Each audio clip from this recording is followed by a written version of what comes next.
आ रही है। आप देख पा रहे होंगे हलचल काफी तेज हो गई है। बिहार के मुख्यमंत्री नीतीश कुमार आज पटना वासियों को एक बड़ी सौगात देने जा रहे हैं। पटना में कच्ची दरगाह बिदुपुर के 6 लेन गंगा पुल का सीएम नीतीश कुमार आज सौगात दे रहे हैं। ये तस्वीरें हम आपको दिखा रहे हैं। लोगों की भीड़ लगातार बढ़ती जा रही है, हलचल काफी तेज हो गई है। मुख्यमंत्री का काफिला वहां पहुंचता हुआ नजर आ रहा है और देखिए वहां पर थोड़ी ही देर में बिहार के मुख्यमंत्री नीतीश कुमार इस पुल का लोकार्पण कर देंगे और ये सौगात पटना वासियों को, बिहार वासियों को सौंप दी जाएगी।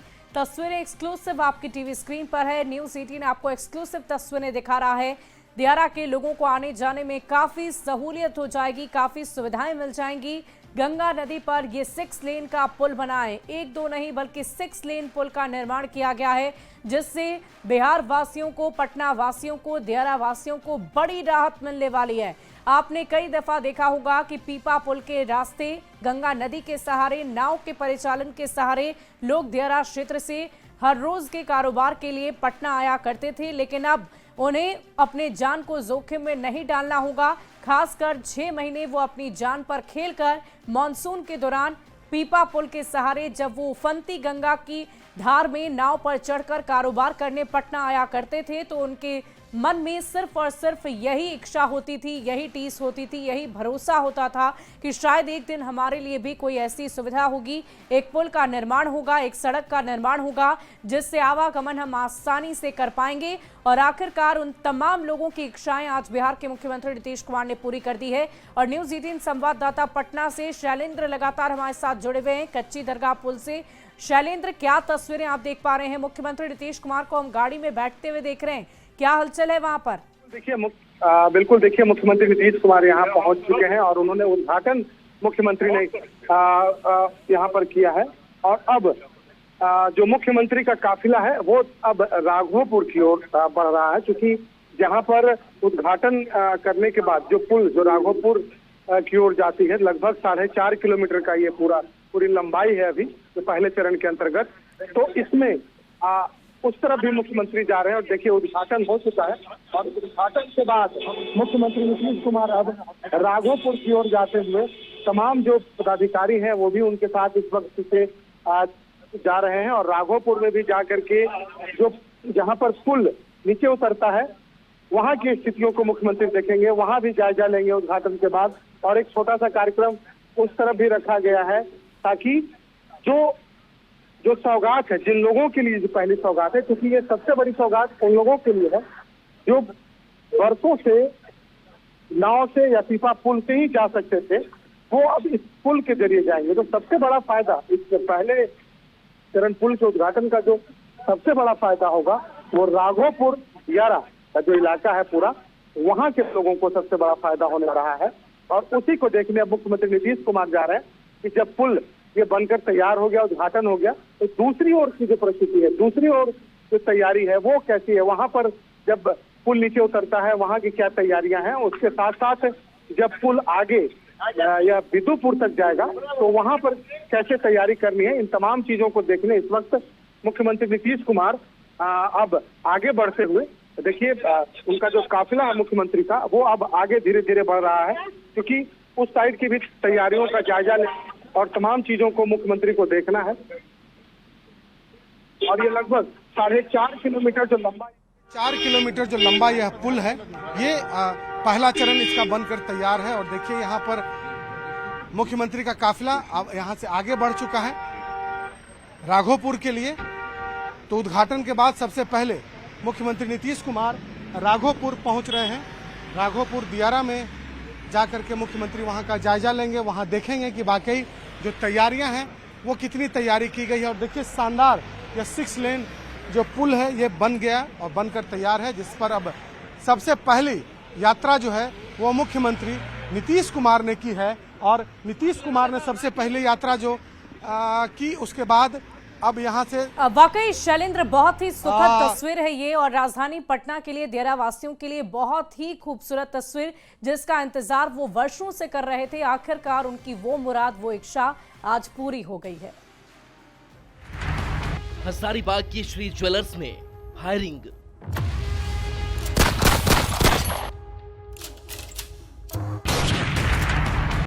फायरिंग के बाद दहशत में कारोबारी।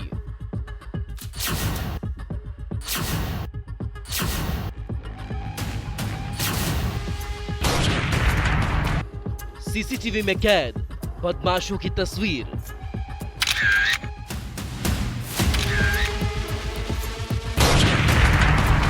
सदर थाना से 400 मीटर की दूरी पर वारदात।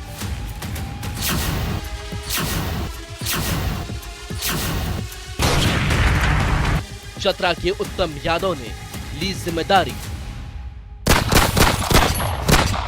मैं उत्तम यादव, जो झंडा चौक हजारीबाग में जो गोली चली सीरी ज्वेलर्स पे, उस घटने का जिम्मेवारी हम लेते हैं। कारोबारियों को अंजाम भुगतने की दी धमकी। हजारीबाग जिला के जितना भी व्यवसायी हो, चाहे कोयला से जुड़े हो या बालू से जुड़े हो, जिससे भी जुड़े या अन्य व्यवसायी हो या किसी तरह से कोई भी व्यवसायी, अगर मेरे से बिना माइनस किए हुए अगर मैं काम किया तो गोली खाने के लिए तैयार है। कारोबारियों में आक्रोश, आंदोलन की दी चेतावनी।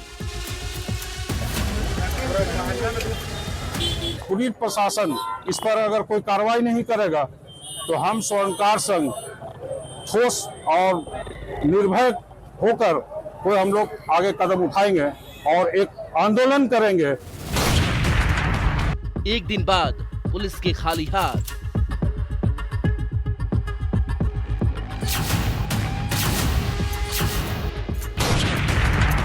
दहशत में हजारीबाग के कारोबारी।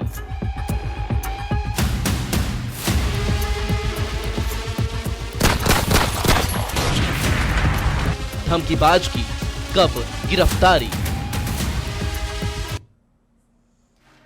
और इसी बीच बुलेटिन की शुरुआत जोहार झारखंड की हम करेंगे और बड़ी खबर आपको हजारीबाग से बताएंगे, जहां महावीर स्थान चौक के पास जेवर दुकान पर हुई गोलीबारी के मामले में एक बड़ा खुलासा हुआ है। इस घटना की जिम्मेदारी चतरा के उत्तम यादव ने ले ली है और सोशल मीडिया पर एक वीडियो पोस्ट कर न सिर्फ इस घटना को अंजाम देने की बात को स्वीकार किया, बल्कि दूसरे कारोबारियों को धमका भी दिया है। पुलिस ने वीडियो के आधार पर जांच को तेज कर दिया। आरोपी की गिरफ्तारी के लिए छापेमारी लगातार जारी है। आपको बता दें कि बाइक सवार अज्ञात अपराधियों ने गहने की दुकान पर दिन दहाड़े ताबड़तोड़ फायरिंग की थी। घटना को अंजाम देकर आरोपी मौके से फरार हुए और दुकान के बाहर से 6 खोखा भी बरामद हुआ है।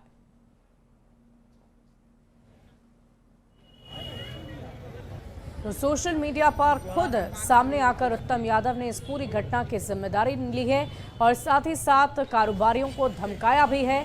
बाइक से 2 बदमाश आए थे जिन्होंने इस पूरी वारदात को अंजाम दिया था। दुकान पर 7 गोलियों के निशान मिले हैं। मौके से 7 खोखा बरामद किया गया है। उत्तम यादव ने इस पूरी घटना की जिम्मेदारी ली है। चतरा के उत्तम यादव ने जिम्मेदारी ली और कहा कि उनके ही कहने पर इस तरह की वारदात को अंजाम दिया गया है। कारोबारियों को अंजाम भुगतने की बात भी उन्होंने कही है।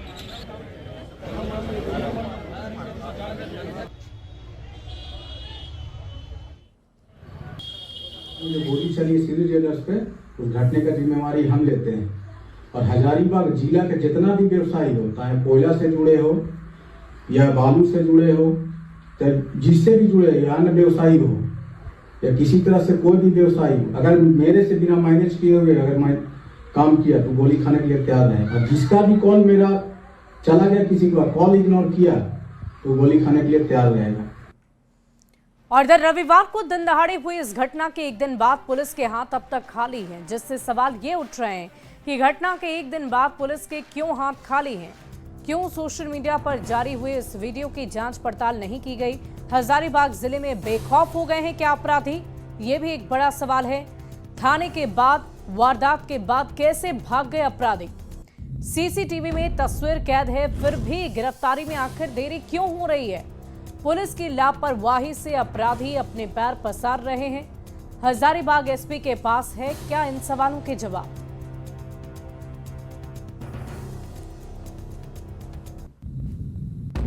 और बड़ी खबर गुमला से आपको बताएंगे, जहां पत्नी से अवैध संबंध के आरोप में पति ने एक युवक की हत्या कर दी है। घटना पालकोट के टेंगारिया गांव की बताई जा रही है। कुंवर नायक ने बिट्टू नायक की कुल्हाड़ी से काटकर हत्या कर दी। आरोप है कि बिट्टू नायक का कुंवर नायक की पत्नी से बीते 1 साल से अवैध संबंध चल रहा था। वारदात के बाद कुंवर नायक अपनी पत्नी के साथ फरार हुआ। पुलिस मामले दर्ज कर हत्यारे की तलाश लगातार कर रही है।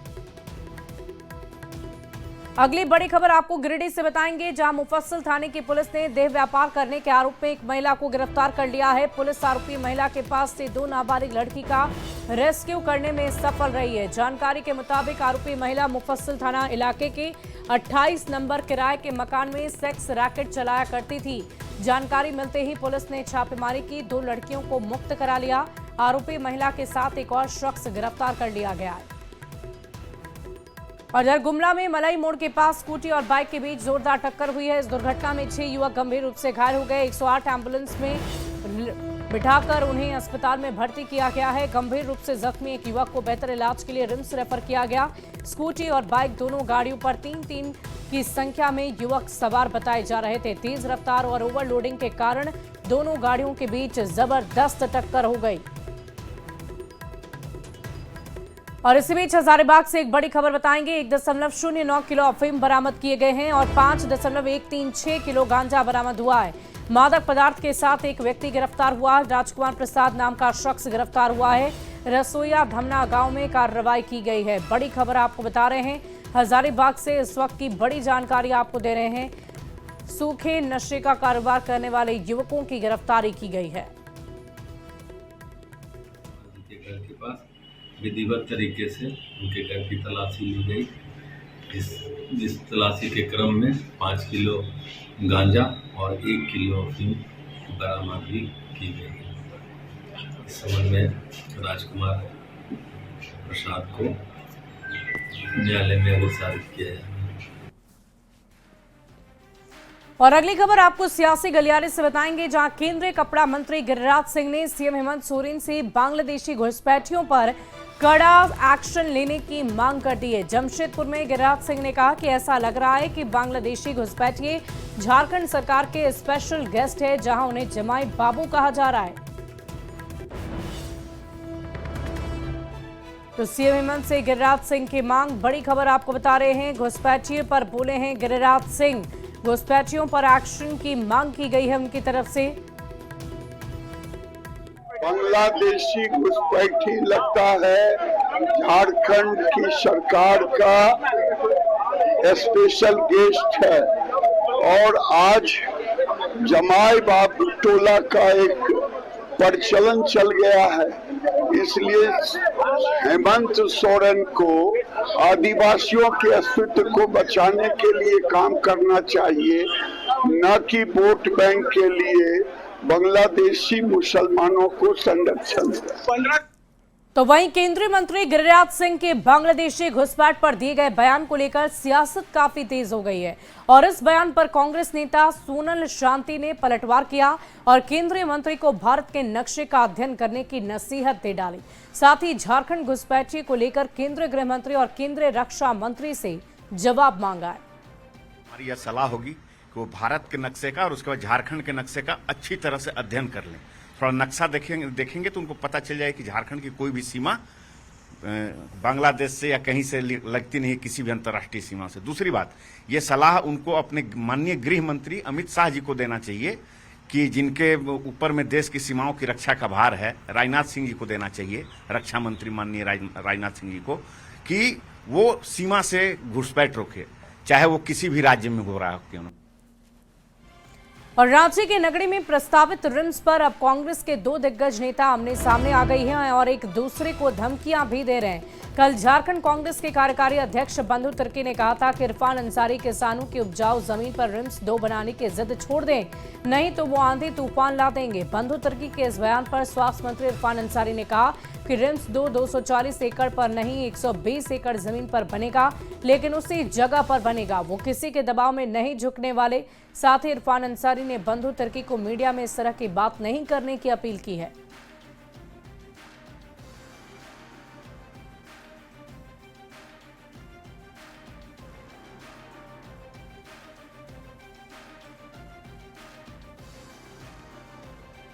जो चीजें हैं हमारा इस तरह का बात बोल करके लोग आंधी और तूफान को निमंत्रण न दे। ये जो मंत्री जी का बचकाना वाला बात है, एक तरफ आदिवासियों की बात इनके द्वारा कहा जाता है और आदिवासी की बात लगातार उनके द्वारा कहा जाता है। ये क्या दिखा रहा है इससे? कल एक बातें आई थी, बंधु तिर्की जी जो हैं वो हमारे सीनियर हैं और मैं उनका रिस्पेक्ट करता हूँ।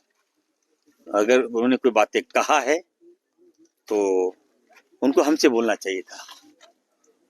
मैं जब मंत्री हूँ, ऑब्वियस है आप छोटा भाई हूँ, तो मीडिया में जाने से पहले हमको बोलते तो हो सकता है कि हम जिनका जमीन जहाँ 240 एकड़ जमीन है 120 एकड़ में बनेगा, कुछ जमीन हम छोड़ देंगे, लेकिन बनने दिया जाए। और कोई बात था तो हमको बोलते, लेकिन राजनीतिक मैं कभी झुका नहीं हूँ और कोई मुझे झुकाना चाहेगा तो ये भी मैं बर्दाश्त नहीं करूंगा।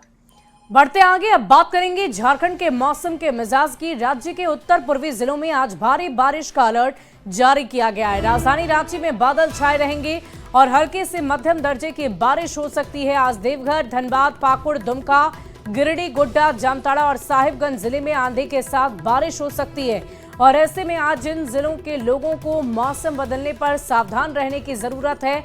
मौसम विभाग ने बताया है कि 24 और 25 जून को झारखंड के दक्षिण पश्चिमी हिस्सों में भारी बारिश हो सकती है। इन दिनों ठंड का गिरने की भी आशंका जताई जा रही है। अगले 5 दिनों तक मौसम विभाग ने बरसात को लेकर अलर्ट जारी किया है। मौसम पूर्वानुमान की माने तो 26 तारीख तक राज्य में के लिए येलो अलर्ट जारी है। कई इलाके में बरसात हो सकती है। मौसम विभाग ने कहा है कि संथाल परगना के कई इलाके में आज भारी बरसात हो सकती है। इसके साथ साथ कल और परसों रांची और उसके आसपास के इलाके में भारी बरसात देखने को मिल सकती है। वहीं बीते दिनों की बात करें तो सबसे अधिक बरसात राजधानी रांची में देखने को मिली है, जहां महज कुछ ही घंटों में 100 मिलीमीटर करीबन बरसात जो है वो रांची में देखने को मिली है और आम जनजीवन जो है वो व्यस्त हुआ है। अगर हम पूरे इस मौसम विभाग के अनुमान की माने तो इस दौरान तापमान में भी गिरावट देखने को मिली है। अब देखना होगा कि जब मौसम विभाग ने बरसात को लेकर येलो अलर्ट जारी किया है तो किस तरीके से लोग एहतियात बरतते हैं, क्योंकि मौसम विभाग ने कहा है कि इस बरसात के दौरान थंडरिंग और तेज हवा को लेकर भी अलर्ट रहेगा। मौसम पूर्वानुमान की माने तो हवा की गति तेज हो सकती है और इस दौरान रांची के साथ साथ उसके आसपास के कई इलाके, इसका साथ साथ संथाल परगना के इलाके में थंडरिंग के अनुमान जताए गए हैं। कैमरा पर्सन संत के साथ गौरव झा, न्यूज़ 18 रांची। और बरसात शुरू होते ही लोग मौसमी बीमारियों की चपेट में आ रहे हैं, जिसकी वजह से अस्पताल में मरीजों की संख्या लगातार बढ़ रही है। रांची रिम्स के डॉक्टरों की अगर माने तो हर साल बरसात के बाद डेंगू और चिकनगुनिया के मरीज बढ़ते जाते हैं। साथ ही उन्होंने बताया कि बारिश के दिनों में जल जमाव, गंदे पानी की वजह से लोग बीमारियों की चपेट में आ रहे हैं।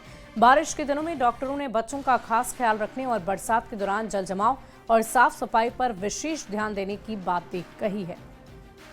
दोनों का कॉन्टेमिनेशन होता है और जैसे डायरिया हो गया, अब हेपेटाइटिस हो गया, फिर इसके अलावा आपको एंट्रिक फीवर जिसको हम टाइफाइड के नाम से जानते हैं, फिर मच्छर काफ़ी मात्रा में अब होने लगे क्योंकि पानी जो है जहाँ तहाँ जमा होगा, तो डेंगू के केसेस आना भी शुरू हो गए हैं। इसके अलावा जो है वेक्टर जनित रोग जैसे कि स्क्रब टाइफस वगैरह, तो ये रोग अभी आने वाले समय में बहुत ज़्यादा बढ़ेंगे। और अगली खबर आपको बोकारो से बताएं, जहां अमलाबाद कोलियरी के हाड़ी पट्टी मैदान में एक चापाकल से पानी से आग नहीं निकलने लगा और देर रात से चापाकल में आग की लपटें निकलती देख लोग दहशत में आ गए। हालांकि समय रहते इस पर काबू पा लिया गया है। कोलियरी क्षेत्र में यह आम घटना है।